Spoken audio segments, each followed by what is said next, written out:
WhatsApp everyone, कैसे हो आप सब। So I hope you all are fine. तो हम लोग अपने एवरेजेस चैप्टर पे थे एंड उसके LOD 1 के क्वेश्चन हम कर रहे थे। सो टिल नाउ 40 तक ऑलरेडी हम कर चुके हैं। अब हम स्टार्ट कर रहे हैं फ्रॉम क्वेश्चन नंबर 41।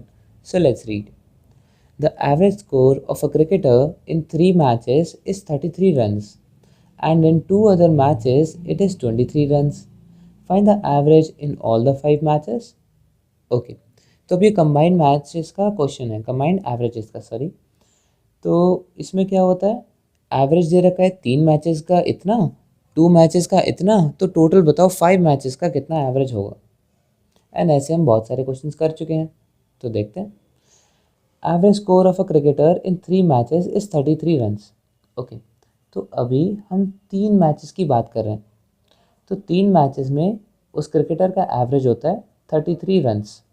ठीक है, 33 रन्स वो मार पाता है on an average in 3 matches.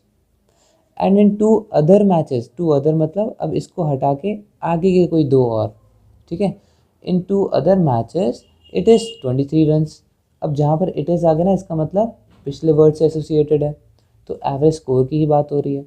तो एवरेज स्कोर बाकी के 2 मैचेस में कितना है, 23 रन्स। तो find the average in all the 5 matches. तो पूरे 5 मैचेस में रन्स कितने हुए, एवरेज रन्स। तो ये तो बहुत इजी क्वेश्चन है, पहले हम सम निकाल लेते हैं, है ना। जब भी समझ में नहीं आए हमेशा हमें सम की तरफ जाना है।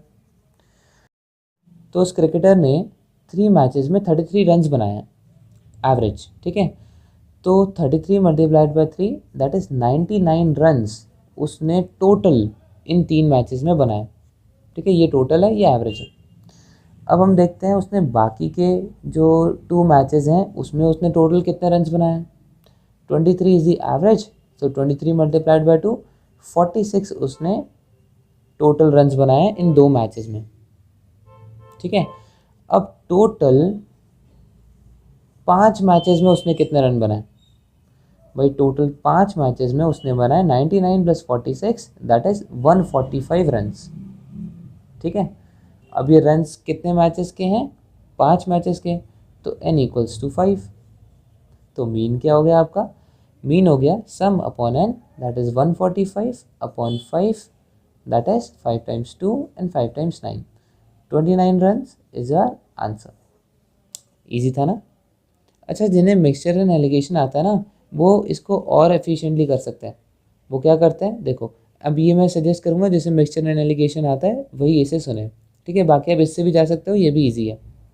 तो वो लोग क्या करते हैं भाई, 33 रन्स इधर, 23 रन्स इधर, और मैचेस के बीच में रेशियो क्या है, यहाँ पे 3 मैच था, यहाँ पे 2 मैचेस थे, तो 3 मैच का एवरेज ये, इन 2 मैचेस का एवरेज 23, तो ओवरऑल एवरेज यहाँ पे लिखते हैं x, और फिर क्रिस क्रॉस फॉर्मूला लगाते हैं कि इनके बीच का डिफरेंस, पॉजिटिव डिफरेंस यहाँ पे और इनके बीच का डिफरेंस यहाँ पे, तो वो डायरेक्ट क्या लिखते हैं, x = 33 multiplied by 3 plus 23 multiplied by 2 upon 3 + 2 that is 5। अब चाहे ऐसे कर लो मिक्सचर एंड एलिगेशन से, या ऐसे कर लो, आंसर सेम ही आएगा। देखो 33 × 3 इज़ 99, वही हमने यहाँ पे किया था, प्लस 23 × 2 इज़ 46, वो हमने यहाँ पे किया था, एंड दोनों का सम आ गया 145 अपॉन 3 + 2 यहाँ पे किया था, यहाँ पे डायरेक्ट 5 आ जाएगा। तो दोनों ही ईजी हैं, दोनों में से कोई भी आप ऑप्शन चुन सकते हो, ठीक है। Now question number 42। The average of 15 papers is 50. The average of the first 8 papers is 48 and the last 8 papers is 54. Find the marks obtained in the 8th paper. Okay. तो यहाँ पे the average of 15 papers is 50, ये जो लिखा है इसका मतलब है कि 15 पेपर्स में ऑन एन एवरेज, एक पर्सन की बात हो रही है, एक बच्चे की, उसके 50 मार्क्स आए हैं, ठीक है, ये मार्क्स हैं। अब वो बोल रहा है the average of the first 8 papers. अच्छा, शुरुआत के 8 पेपर्स का एवरेज 48 है एंड लास्ट के 8 पेपर्स का एवरेज 54 है। तो बताओ 8th पेपर के मार्क्स कितने हुए। यार ऐसे सोचने में तो बड़ा मुश्किल लग रहा है, तो इसे डिस्प्ले करने की कोशिश करते हैं, ठीक है। तो हम 1 to 15 पेपर्स ड्रॉ करते हैं। पहले ये 1 से लेके हम 8 तक ड्रॉ करते हैं पहले, ठीक है, 1 to 8, फिर ड्रॉ करते हैं 9 to 15, ठीक है। अब मैंने ऐसा क्यों किया, क्योंकि यहाँ पे 8 से डिवीजन है ना, शुरुआत के 8 एंड लास्ट के 8, तो आसानी रहेगी। तो the average of 15 papers is 50। तो इन 15 पेपर्स का एवरेज जो है, एवरेज मार्क्स उसके आते हैं 50। अब 50 हो गया एवरेज, 15 हो गया नंबर ऑफ पेपर्स, तो सम ऑफ मार्क्स कितने हो गए। हम हमेशा क्या करते हैं, हम सम की तरफ जाते हैं। तो 50 इंटू 15 है ना, सम का फॉर्मूला क्या होता है, basic formula mean multiplied by N.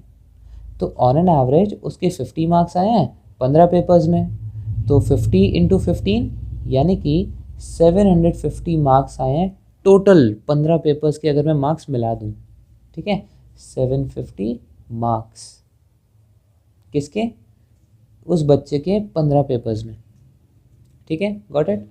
अब the average of first 8 papers is 48। इन शुरुआत के 8 पेपर्स का एवरेज जो है वो 48 है, और नंबर ऑफ पेपर्स कितने हैं, 8। तो सम ऑफ मार्क्स कितने हो गए, 48 इंटू 8, दैट इज यहीं पे कर लेते हैं, 48 इंटू 8, 8 8 64, 8 4 32, 38, तो 384, ठीक है। अब बोला है of the last 8 papers is 54। अब ध्यान देना, लास्ट 7 नहीं बोला है, लास्ट 8 बोला है। तो इसका मतलब 9 to 15 की बात नहीं कर रहे, फिर से 8 to 15 की बात कर रहे हैं, है ना, क्योंकि टोटल पेपर्स कितने हैं 15, उसमें से 8 तो उसने यहाँ बता दिए, तो बचे कितने 7, लेकिन 7 की जगह उसने क्या बोला, लास्ट 8, मतलब उसने ये 8वां पेपर जो है उसे फिर से इंक्लूड कर लिया, है ना। तो ये 8वां पेपर इंक्लूड करके एवरेज कितना है 54। और कितने पेपर्स की बात करें, last 8 papers, so multiplied by 8, that is 54 into 8, 8 4 32, 8 5 40, that is 432, 432।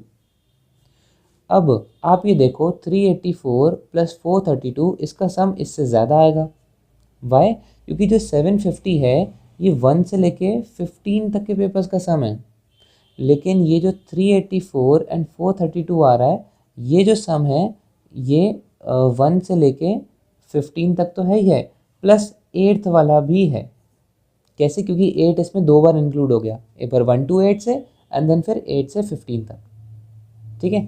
तो हम ये लिख सकते हैं कि 384 प्लस 432 ये इक्वल है हमारा टोटल 15 पेपर्स का सम, दैट इज 750 प्लस 8th वाला भी, है ना, क्योंकि इसमें 8 वाला 2 बार इंक्लूड हो गया। तो देयरफॉर अब ये कितना हो गया, 300 प्लस 400 700, 780 प्लस 30 816, ठीक है। So 816 equals to 750 plus the 8th paper, जैसे मैं x लिख लेता हूँ, तो x की वैल्यू कितनी हो गई, 750 minus 816, that is 66। So therefore option number A 66 is your answer. The marks obtained in the 8th paper is 66. Now question number 43. The average age of the Indian cricket team playing the Coimbatore Test is 28. I don't know इसे कैसे pronounce करते हैं, देख लेना. The average age of 5 of the players is 26 and that of another set of 5 players totally different from the first 5 is 29. If it is the captain who was not included in either of these two groups, then find the age of the captain. Okay, तो हमें बोला है average age of the Indian cricket team is 28 years. पूरी Indian cricket team का average कितना है, 28 years. अब cricket team में कितने प्लेयर्स होते हैं, सर 11 प्लेयर्स होते हैं। हाँ होते हैं, माना, लेकिन इसे जब तक क्वेश्चन ना बोले तब तक मत लिखना, ठीक है। जब भी कोई क्वांट का क्वेश्चन अटेम्प्ट करने जा रहे हो या LRDI का, अपने पहले से परसेप्शंस मत लगाओ, ठीक है, क्योंकि हो सकता है ये लोग रूल्स चेंज कर दें, रूल कर दें कि 15 प्लेयर्स होते हैं, रोक लो कि क्या, नहीं, क्योंकि उनकी मर्जी है। तो देखते हैं, अगर क्वेश्चन में नहीं दे रखा तो हम 11 ले लेंगे। तो अभी फ़िलहाल हम मान के चलते हैं, मुझे नहीं पता कि इंडियन क्रिकेट टीम में कितने प्लेयर्स हैं। ठीक है, तो n इक्वल्स टू n ही लिखता हूँ मैं। ठीक है, नंबर ऑफ प्लेयर्स n है, और ऑन एन एवरेज उस क्रिकेट टीम में 28 ईयर्स की ऑन एन एवरेज एज है। ठीक है, 28 ईयर्स। अब ये बोला है the average age of 5 of the players is 26। अच्छा, तो 5 प्लेयर्स का एवरेज जो है वो 26 साल है। ठीक है, and that of another set of 5 players. ठीक है, कोई और set of 5 players totally different from the first 5, मतलब उसमें वो 5 इंक्लूड नहीं है, एक दूसरे 5 की हम बात कर रहे हैं, तो इसको भी अलग से लिखते हैं। n इक्वल्स टू 5 प्लेयर्स, उनका एवरेज एज है 29 ईयर्स। अब ये 5 लोग हैं, ये 5 लोग हैं, टोटल हो गए 10। और ये बोला है if it is the captain who was not included in either of these 2 groups. अब सिर्फ एक कैप्टन ही है जो ना ही इस ग्रुप में आया है ना ही इन 5 वाले ग्रुप में आया है। तो इसका मतलब अब हमें हिंट मिल गई कि हाँ, पहले 5 का ग्रुप था, दूसरे 5 का ग्रुप था और एक कैप्टन था, यानी कि टोटल प्लेयर्स जो थे इंडियन क्रिकेट टीम में वो थे 11। ठीक है, एंड बोला गया है तो कैप्टन की एज बताओ कितनी होगी। तो ये तो बहुत इजी क्वेश्चन है। मैं इन 5 प्लेयर्स की सम का एज निकाल लूँगा, प्लस मैं इन 5 प्लेयर्स की एज का सम निकाल लूँगा, प्लस जो कैप्टन की एज है वो प्लस कर लूँगा, और ये तो भाई टोटल इंडियन क्रिकेट टीम की एज का सम आ जाएगा। सिंपल। तो टोटल अगर इंडियन क्रिकेट टीम की एज का सम हम निकालें तो वो आता है 28 into 11, that is 280 plus 20, 308 years. ठीक है, अब इसमें अगर मैं पहले के 5 प्लेयर्स की एज का सम निकालूं, वो आ जाता है 26 इंटू 5, दैट इज़ 130। बाकी बचे 5 प्लेयर्स की सम का एज निकालूं, एज का sum sorry, so 29 into 5, that is 145, plus अब कैप्टन की एज जो भी है, लेट्स से y ईयर्स। तो ये आ गया हमारी equation, 308 equals to 130 plus 145 plus y। तो y यानी कि कैप्टन की एज कितनी हो गई, 308 माइनस ये कितना था, 275। तो कैप्टन की एज हो गई 25 plus 8, that is 33 years. Therefore option number C is our answer. Easy था ना। Now question number 44. Siddharth has earned an average of $3,200 for the first 11 months of the year.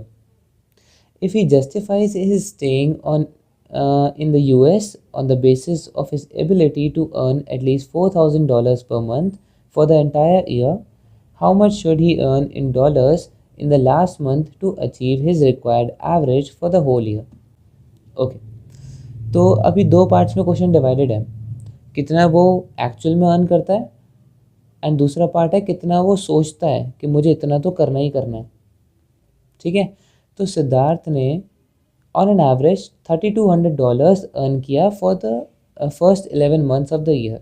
ठीक है, सो ऑन एन एवरेज उसने कितना earn किया, $3,200। कितने महीनों के लिए, हम 11 मंथ्स की बात कर रहे हैं।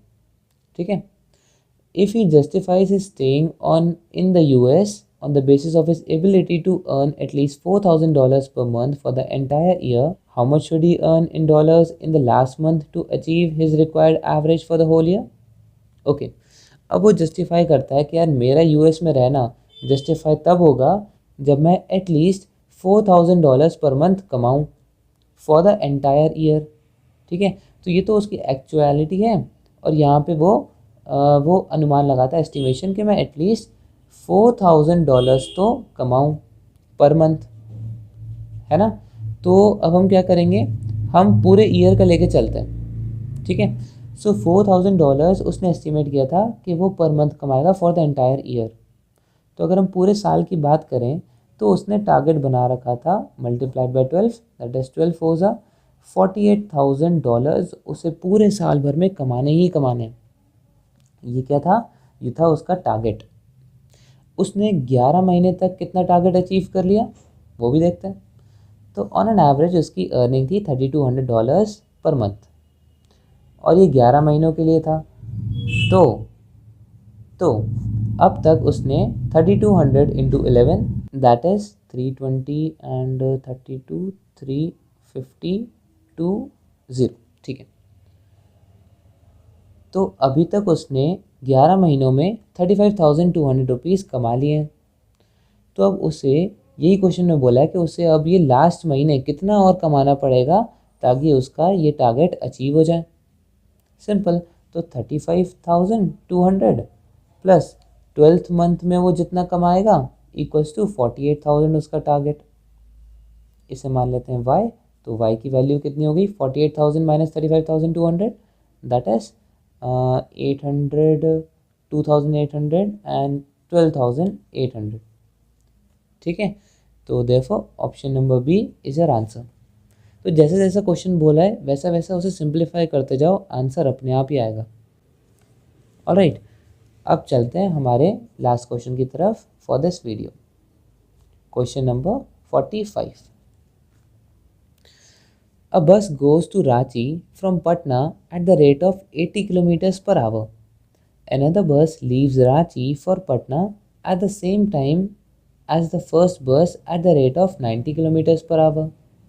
Find the average speed for the journeys of the two buses combined if it is known that the distance from Ranchi to Patna is 720 kilometers. Okay, तो ये टाइम स्पीड डिस्टेंस का भी क्वेश्चन बोल सकते हो, एवरेजेस का भी question बोल सकते हो।